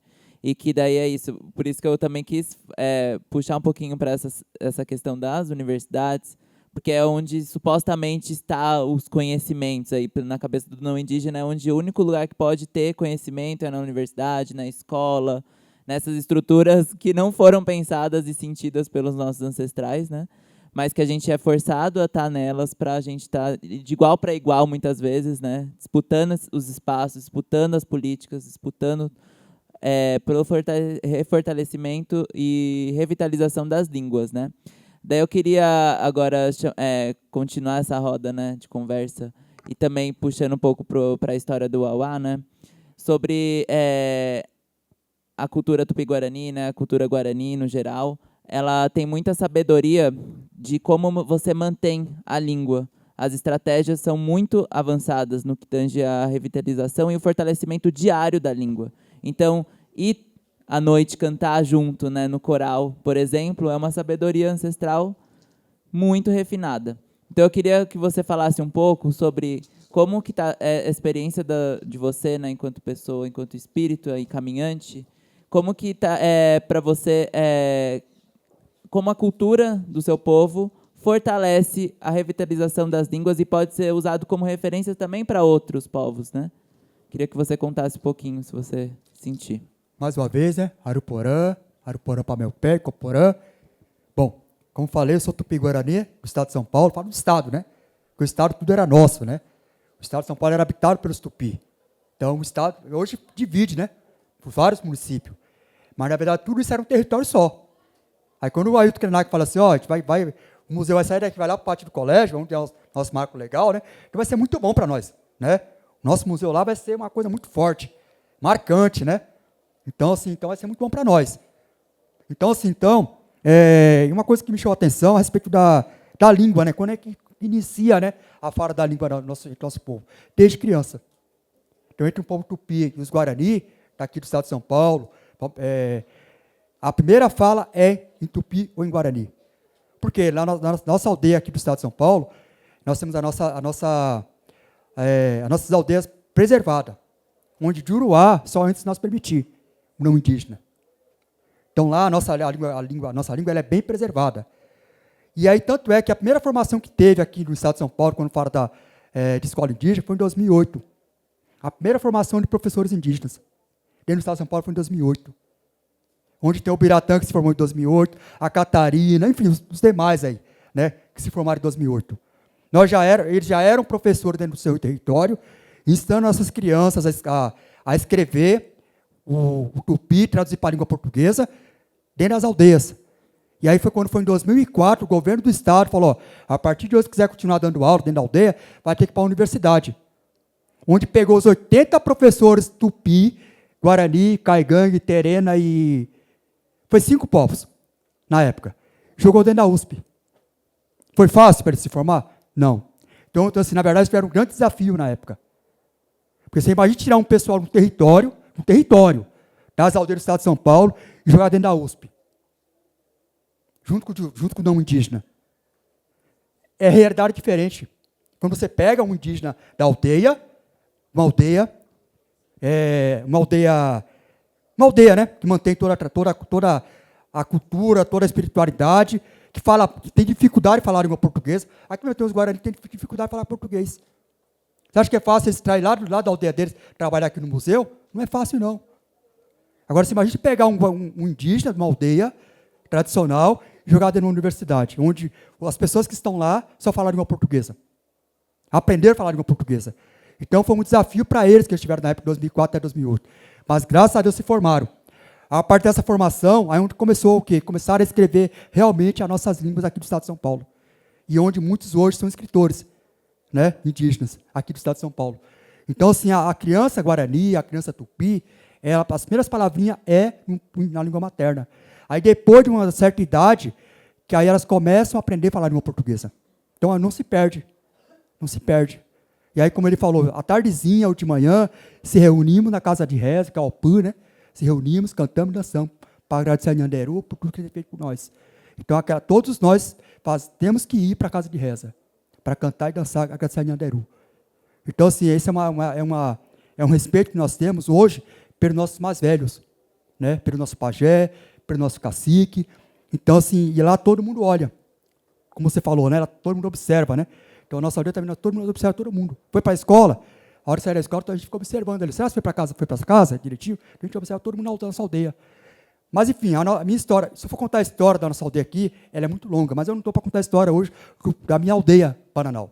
Né? Eu estou para contar um pouquinho da história da multiétnica, que é de Guarulhos, né? Que, quando eu cheguei em Guarulhos, na verdade, em 2002, foi um grande desafio para mim. Muito, muito grande. Primeiro, porque eu não sabia nem o que era toré. Né? Nós, Guarani, nós, Tupino, nunca dançamos toré. Nunca. Chegar numa cidade grande como Guarulhos, né? encontrar mais ou menos hoje são 1.600 indígenas que moram em contexto urbano. Era 1.500, né? Aumentou para 1.600 e poucos na cidade de contexto de Guarulhos. E a gente tem esse levantamento, porque lá a gente tem uma política, né? Uma política forte de cobrança do governo municipal em Guarulhos. Então, quando nós chegamos em Guarulhos, nós tínhamos lá mais ou menos 1.500 indígenas. E como é que a gente ia lá atrás desses indígenas? Eu sou lá do litoral Peruíbe, saio para uma cidade grande, uma selva de pedra. Aí, encontrei um relatório da FUNASA na época, aqui em São Paulo. Através desse relatório, comecei a bater. Aí, fui bater na casa dos Vassu, lá no Pimentas. Oi, você é Vassu Cocal? Sou. Aí comecei a falar para ele, ó, sabe o que é isso aqui? Ó? Isso aqui é uma maraca, ó. Isso aqui a gente faz um canto e a dança. Sabe o que é isso aqui? É um cocar, ó. Comecei a mostrar para ele a importância da cultura dele.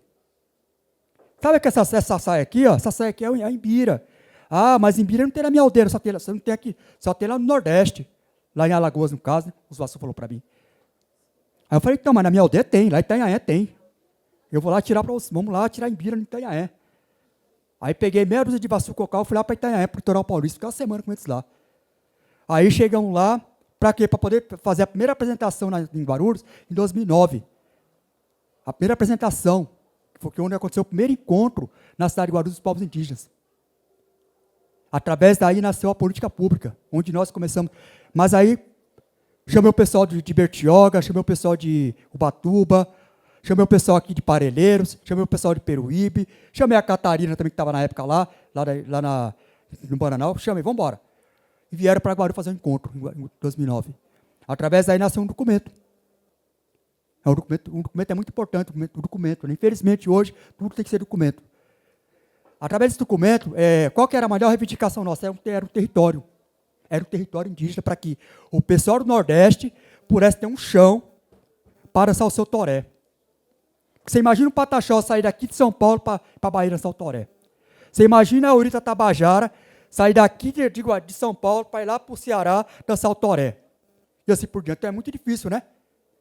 Então nós precisávamos de um território em Guarulhos. E começamos a brigar por território.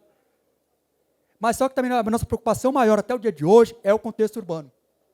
É o contexto urbano.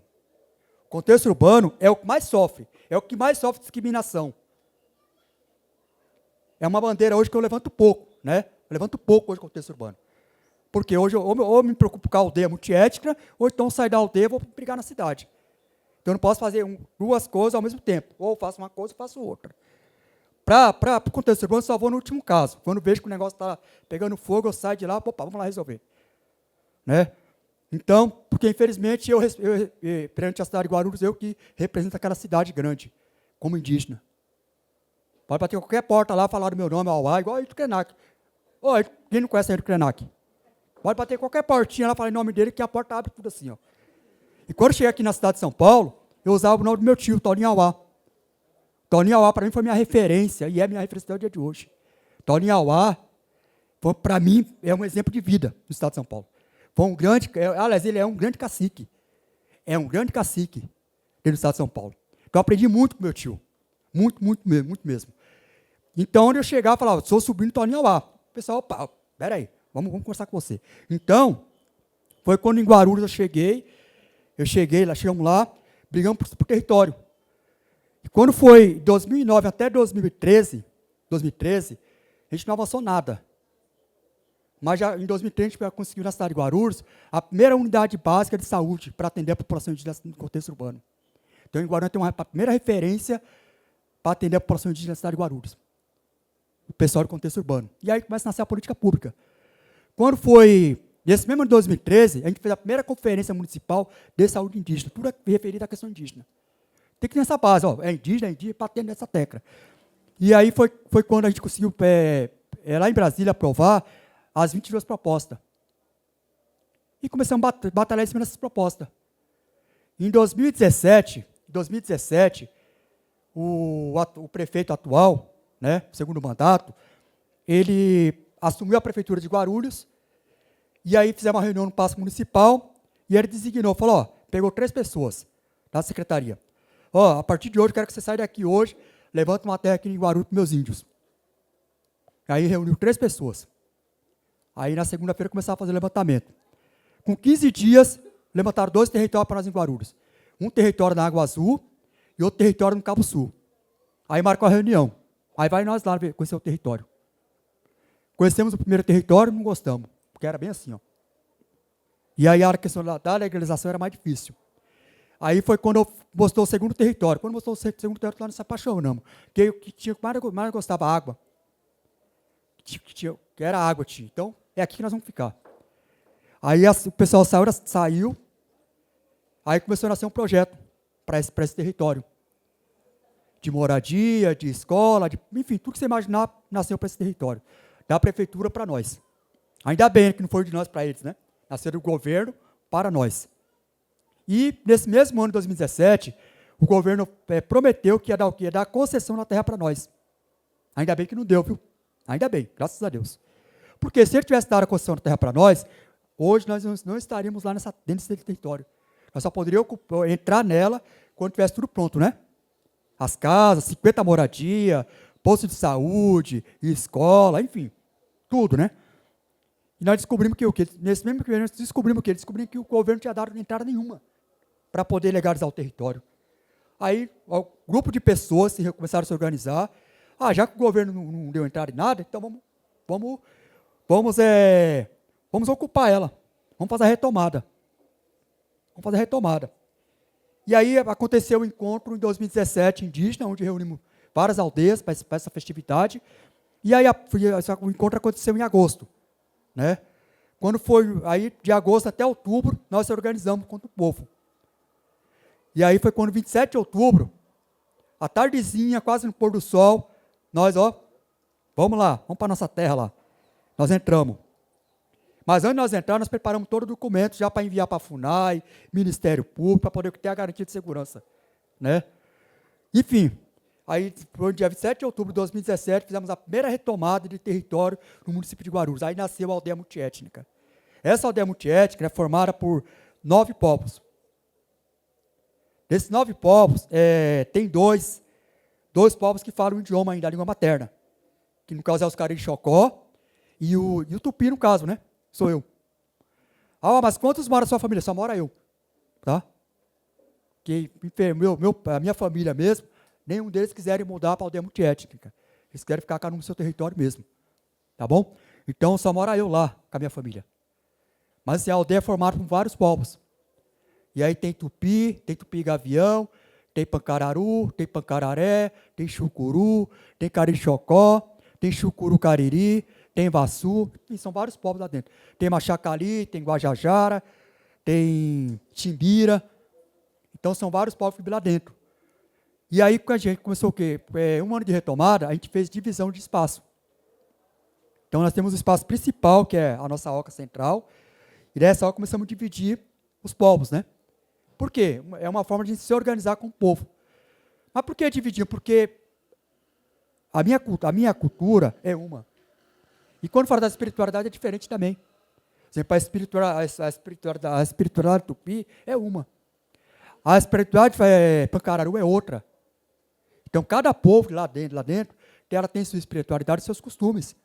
Então, precisa tomar essa seleção de fazer divisão de território. Tá bom?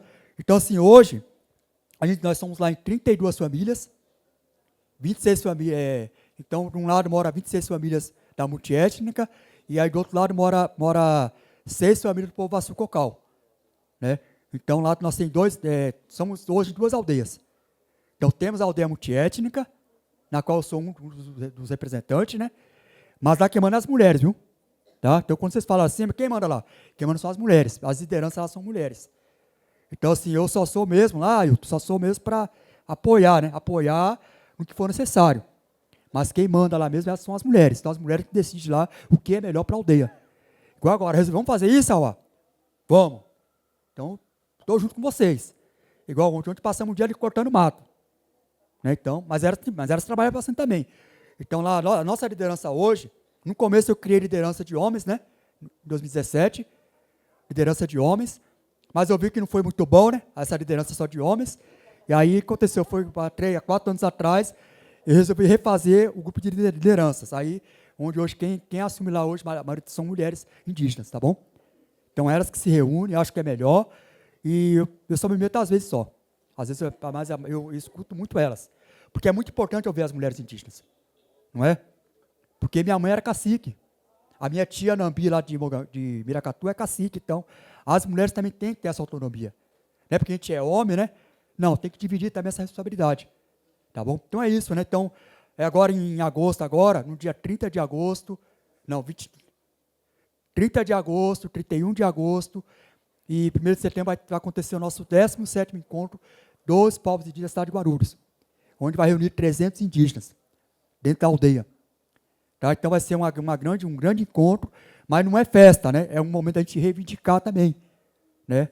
E aí nós temos ali também, antes de eu iniciar minha fala, tem a nossa médica ali, ó, a doutora Carla. A doutora Carla foi uma grande conquista nossa para o nosso município, né?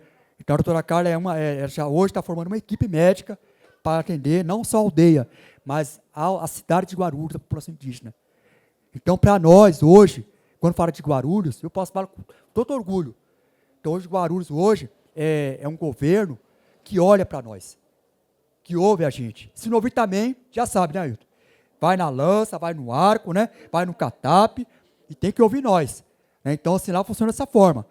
Então, a doutora Carla, ela é contratada hoje para trabalhar só com saúde indígena no município de Guarulhos. Através dela, hoje ela monta uma equipe, hoje, só para atender, né, a cidade de Guarulhos, tanto a aldeia, quanto o pessoal de contexto urbano. Isso aí é uma coisa para vocês, que são de outra cidade, outros municípios, começar a fazer política pública. Reunir um grupo de pessoas que moram em contexto urbano e vão para a luta. Vão para a luta que a gente tem direito. Porque, na verdade, quando a gente fala em contexto urbano, é uma coisa muito chata falar em contexto urbano. Porque onde fala hoje a cidade, onde era nosso território também. Não é? Aqui era nosso território. Então, na verdade, o que aconteceu, o que vem acontecendo, é as cidades, ela vem o que ela vem, imprensando nós. E a gente vai ficando sem nosso habitat. Então, é uma coisa muito, muito, muito, muito triste. Então a gente nunca saiu. Porque assim, se a gente for ver assim, quer dizer, o japonês sai do Japão, vem para o Brasil, deixa de ser japonês, deixa de ter seu direito garantido? Não. Por que nós, enquanto indígena, sai da nossa aldeia, deixa de ser indígena?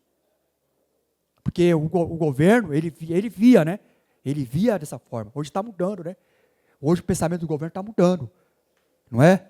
Mas por que está mudando? Porque nós, hoje, enquanto movimento indígena, estamos batalhando muito para que essa política indígena, ela atenda a toda a população, não importa onde ele esteja. Ele é indígena e acabou. Mas para isso a gente precisa se unir. Unir para poder lutar pelo direito de todos os povos, independente de onde esteja. Que nós temos de contexto urbano, nós temos de aldeado, nós temos de que mora em zona rural, que sofre também. Acho que sofre mais ainda porque o cara em zona rural tem que trabalhar 12 horas para o fazendeiro. Então, nós temos três populações aí. Tem indígena em situação de rua, aqui na cidade de São Paulo. Para quem não sabe, né? Você já foi levado lá em Guarulhos, há um tempo atrás, que tem vários índios que moram em situação de rua. Então, nós temos que garantir direito para todos os povos, independente de onde esteja. E todos nós somos uma nação só.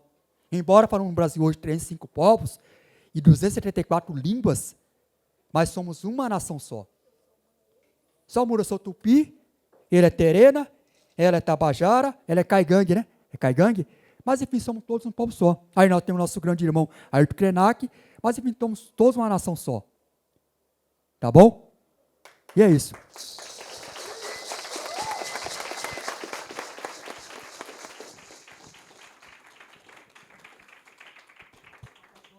Obrigado, Auá. E agora a gente tem muita coisa ainda para falar, muita coisa para compartilhar. A Aurita quer recitar ainda hoje, nessa mesa, nesse final da mesa. Mas eu fiquei sabendo que uma pessoa que está aqui na plateia gostaria também de ter feito uma apresentação inicial, mas acabamos tendo outras coisas aconteceram e eu gostaria também de aproveitar, né, a presença do Ailton Krenak aqui na nossa plateia e perguntar se ele gostaria de fazer alguma intervenção agora nessa primeira mesa de hoje, ou se a gente segue para as perguntas dos públicos. Você segue? Então tá. Então eu queria saber se alguém do público aqui tem alguma pergunta antes da gente finalizar. Já está todo mundo com fome. O reloginho da barriga já está apitando, né? Mas então, eu vou pedir então para a Aurita encerrar esse encontro de hoje com sua recitação.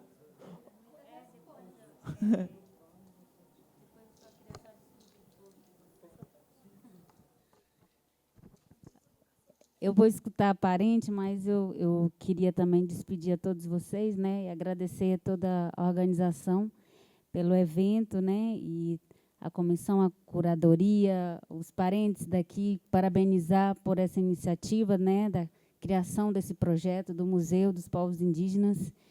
É uma das experiências, né, também de referência, né, para outras iniciativas também. E é isso, deixar aqui meu agradecimento a todos. Nos outro tempo podemos nos ver.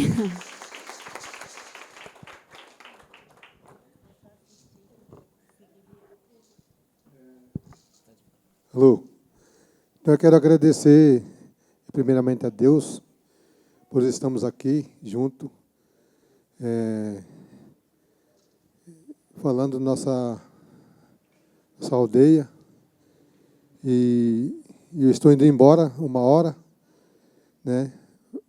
Vai ficar muita saudade aí de vocês. Agradecer o nosso irmão, né? Que Deus colocou nesse lugar, um grande homem. A gente respeita muito ele, né? Quando eu vi ele na televisão receber aquele prêmio, fiquei, não sei se eu chorava, não sei se eu dava risada, de alegria. Porque é um orgulho para todos nós, indígenas, de ver um homem lá em cima, junto com a atriz e o ator, o cantor, né? Ator e compositor, que é o Gilberto Gil, e como chama aquela mulher? Isso, Fernanda Montenegro. Aí eu falei para minha esposa, você vê um homem respeitado, né? Levando um nome indígena lá em cima. E muito obrigado, Ayrton. E o cacique da minha aldeia faz um convite para o parente visitar nossa aldeia Copenati, na terra indígena de Araribá, que fica na região de Bauru, município de Avaí. Eu não sei se vai dar para me pegar seu número de celular, né? Mas eu peço para as pessoas aí me passar o teu número. Muito, muito obrigado por sua vinda aqui. Aprendi muita coisa com vocês, né? Isso aí que nós queremos, né? Escutar os sábios, né? Que meus parentes falou, né? Que é muita preocupação nossa mesmo. Que a parente falou. Né? Na minha aldeia, mesma coisa. Muitas pessoas perdendo a sua idioma, porque um dia eu vou partir. Na minha aldeia tem falante, acho que tem uns 30, 20 pessoas que falam idioma ainda. Mas é as crianças, né? Então, isso é a minha preocupação, de ensinar a nossa cultura, a nosso idioma. Não vai aprender 100%, mas alguma coisa vai aprender. Né? A nossa cultura, a nossa convivência. E estou ouvindo a minha irmã falar, né? Eu falo minha irmã porque é parente. A preocupação dela é a mesma preocupação minha também, de todos nós. Obrigado. Obrigado a vocês, obrigado a minhas irmãs, meu irmão e os demais irmãos. Mais uma vez, Ayrton Krenak, um salve de palmas para o Ayrton. Obrigado.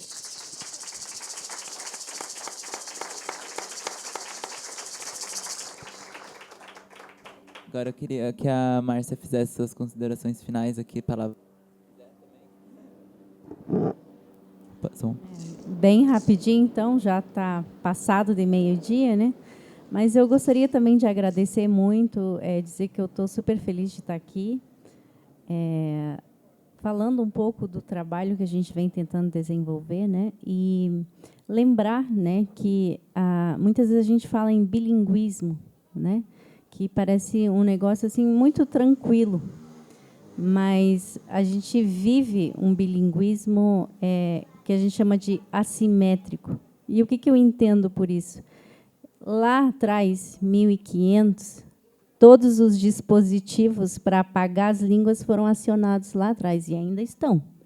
Então, o movimento que a gente precisa fazer é desligar alguns dispositivos para que as línguas reavivem, né? Esse reavivamento, essa revitalização. Então, esse é o trabalho que a gente vem pensando, assim, primeiro como indígena, como falante de uma língua, né? E agora como pesquisadora, olhando, né, para toda essa questão científica. Como é que essa universidade pode contribuir, né? E, para finalizar, eu gostaria de lembrar que, para mim, é uma fala muito simbólica, assim, quando a gente começa a falar de conhecimentos tradicionais e esse contexto, né, acadêmico. Eu tenho um colega, professor, que ele também é mestre em educação, estudou na URGS e tudo. E toda vez que ele vai conversar com nossos anciãos, né, toda vez que ele faz a fala dele, no final ele fala bem assim: então, esse é o meu pensamentozinho de nada, né, em relação a todo esse conhecimento que os nossos ancestrais deixaram e que está nas mãos dos mais velhos hoje. Então, eu finalizo dizendo: Ailton, o parente aqui, esse é o meu pensamentozinho de nada, mas que possa servir aí para a gente tentar construir junto um outro, né, um outro contexto para nossas línguas indígenas. Então, era isso. Muito obrigada.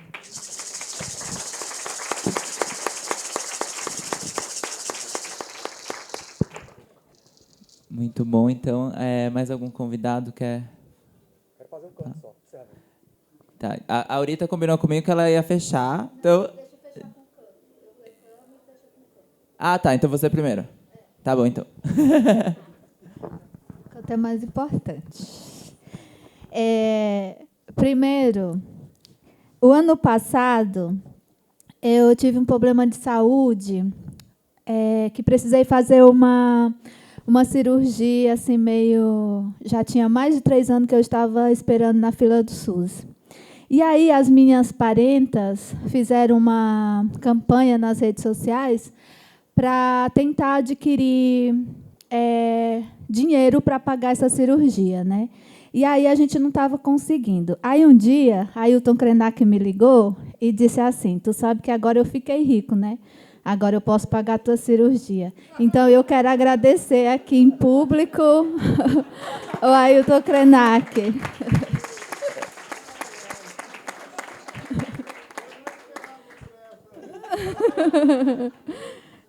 Obrigada, Ailton. E agradecer pelo convite, né, de poder... quando eu fico assim, maior que o povo, eu fico assim, meio nervosa, né? Esse negócio de palco me dá assim, um frio na barriga. Mas é isso, né?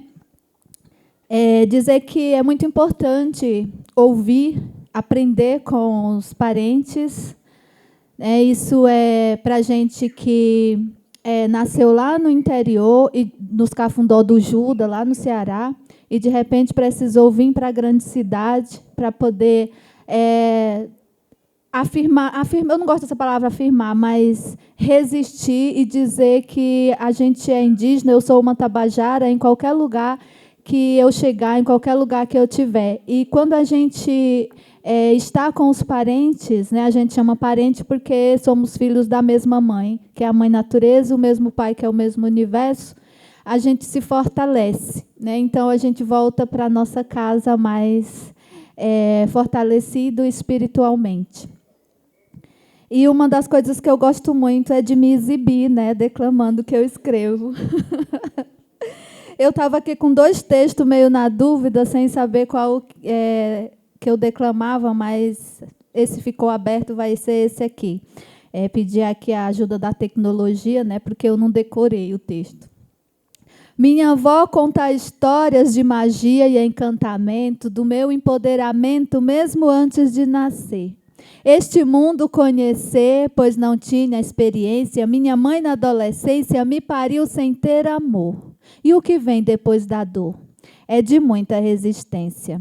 Aos 8 meses de vida, mamãe ouviu no seu ventre minha voz forte e potente, pronta para ecoar. Quando me ouviu chorar, entendeu com paciência, só não teve convivência comigo quando criança, mas me ensinou uma dança, que é de muita resistência.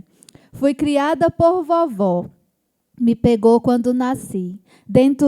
Perto dela eu cresci, ouvindo suas histórias e fixei na memória, mais tarde virá potência, na escrita influência e ao mundo poder contar, pensamento desmontar.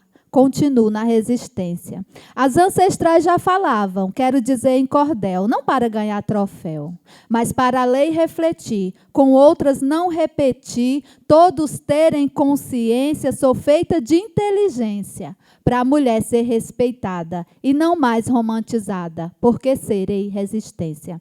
Não sou parda, eu sou indígena, mas o sistema não quer. O direito da mulher tem que estar acompanhada para não ser estrangulada por machões lá na gerência. E se tomar providência, já sabe, vai ser punida. Andar só pela avenida é de muita resistência.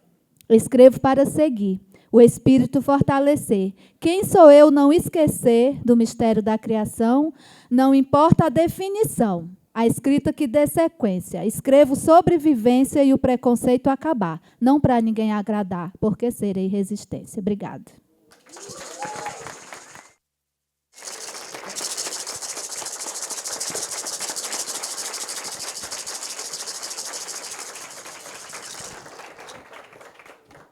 Obrigada, Aurita. E agora, para encerrar, né, o canto do Auá, né? Acho que é bom todo mundo levantar, Auá? É bom, né? Então, convido todos a levantar para contemplar o canto.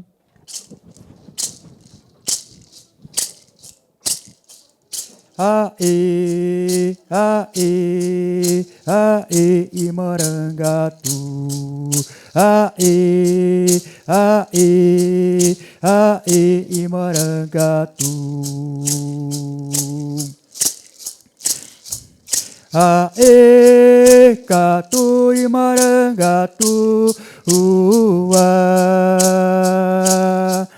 aê, Catu e Marangatu,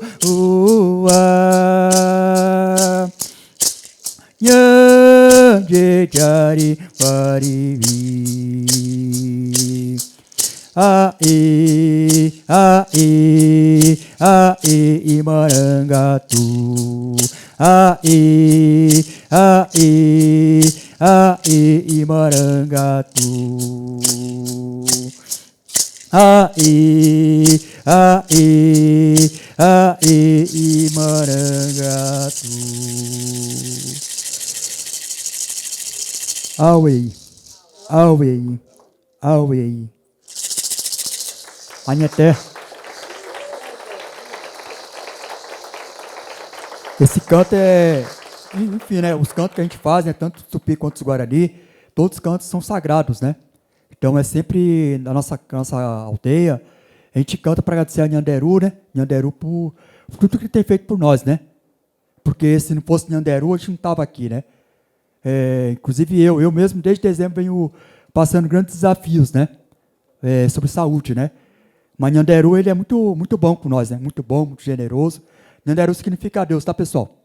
Que muita gente acha que nós, por ser indígena, nós não acreditamos em Deus. Assim como os portugueses chegaram aqui em 1500, falaram que nós éramos um povo sem alma, né? Mas na verdade, se nós não acreditássemos em Deus, nós não estaríamos aqui hoje, há 524, resistindo e lutando pelos nossos direitos hoje. Então a gente é um povo de resistência, né? Mesmo assim perdendo, adormecendo a nossa língua às vezes, como teve muitos povos que ficou muito tempo guardado lá, e agora, um tempo para cá, soltou, não deixou de ser indígena, não deixou de ter a sua espiritualidade. Então, todos os dias, nós cantamos e oramos na nossa casa de reza, para agradecer por tudo que Nhanderu tem feito por nós. Porque só Ele pode nos fortalecer no nosso dia a dia. E nós cantar e dançar, como a maioria foi em círculo, para que agradecer por tudo. Pelo ar que respiramos, pelo nosso alimento, por tudo que Ele tem feito. Essa é a nossa ir e vir. Tá bom? Então, a gente quando sai da nossa aldeia para a cidade, nós pedimos para o nosso pajé. Até que tem assim, ó. Quando eu saí da minha aldeia, pedi licença para meu pajé. Quando eu saí da minha aldeia, pedi licença para meu pajé. Nesse mundo de Deus, eu aprendi e ensinei, mostrando as tradições e fazendo a união. Esse mundo de Deus que eu falo, é esse mundo que a gente vê aqui, ó. Quando sai da nossa aldeia, vem para a cidade, a gente aprende muito com vocês também não indígena. E tudo que a gente aprende com vocês que seja bom, a gente leva para o nosso território. Então, a gente, quando sai lá da nossa base, a gente vem para cá, para essa grande cidade, onde nós temos que pedir para Deus para que, do jeito que a gente vem, a gente tem que voltar, mas voltar com coisas boas, tá bom? E é isso, Anheté. Obrigado, Auá.